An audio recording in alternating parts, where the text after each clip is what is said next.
आज हम बात करेंगे मुंशी प्रेमचंद की सबसे विवादित और दिल दहला देने वाली कहानी कफन की।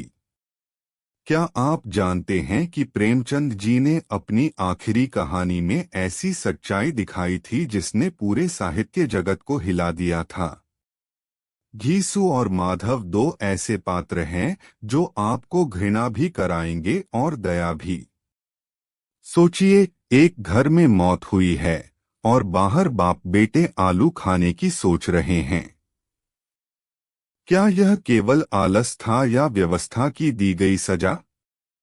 आज की वीडियो में हम इसी गहरे सच को टटोलेंगे। लेकिन असली बात तो ये है कि ये कहानी आज भी हमारे समाज के कई हिस्सों में जिंदा है। आखिर ऐसी कौन सी मजबूरी थी जिसने उन्हें इतना बेदर्द बना दिया? अगले हिस्से में हम जानेंगे इन दोनों की शुरुआत। कहानी शुरू होती है बुधिया की चीखों से।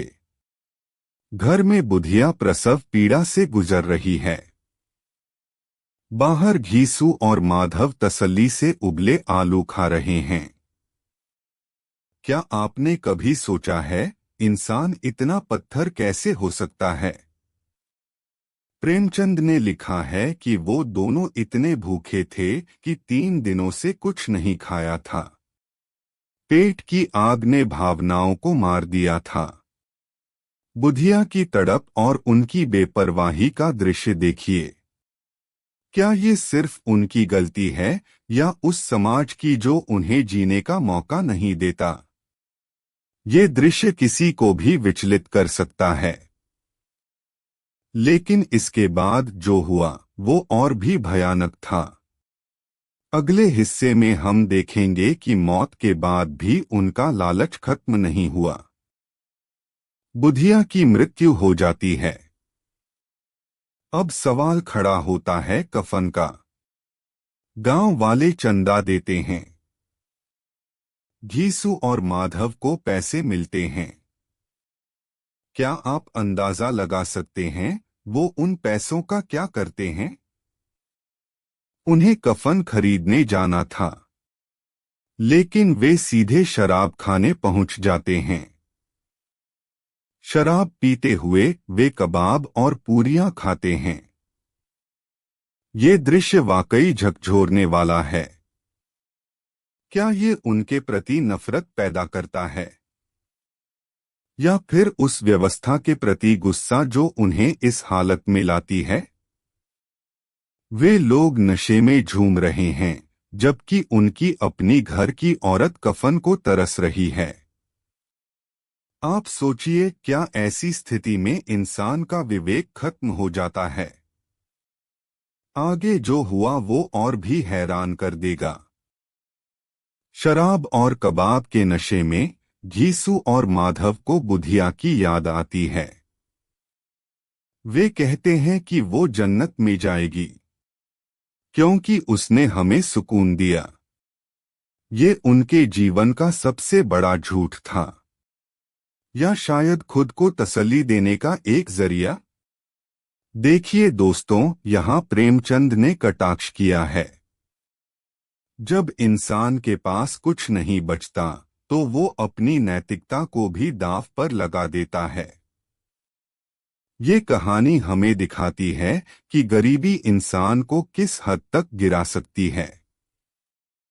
क्या आज के दौर में भी ऐसे लोग हैं जो अपनी जरूरतों के लिए अपनी संवेदना खो चुके हैं? ये सवाल आपको सोचने पर मजबूर करेगा। अभी कहानी का क्लाइमेक्स बाकी है। इस कहानी का अंत किसी को भी स्तब्ध कर सकता है। कहानी वहीं खत्म हो जाती है जहां वे खाना खाकर सो जाते हैं। प्रेमचंद ने कोई उपदेश नहीं दिया। उन्होंने बस समाज का नंगा सच आपके सामने रख दिया। यह कहानी अमर है क्योंकि यह हर दौर में प्रासंगिक रहती है।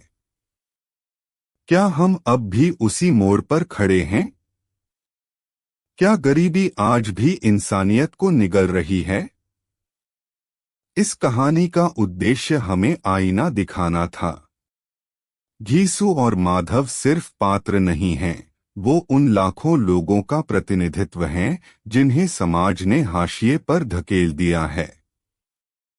दोस्तों, यह कहानी आपको कैसी लगी?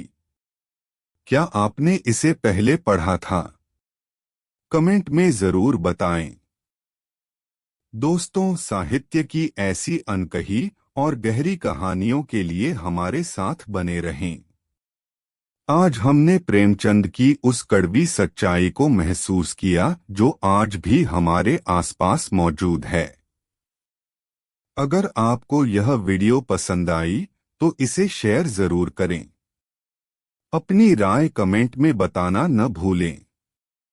अगर आप ऐसी ही और शानदार कहानियां सुनना चाहते हैं तो चैनल को लाइक और सब्सक्राइब करें। घंटी का बटन जरूर दबाएं ताकि कोई भी नया खुलासा आपसे मिस न हो। मिलते हैं अगले वीडियो में, तब तक सीखते रहिए और जुड़ते रहिए।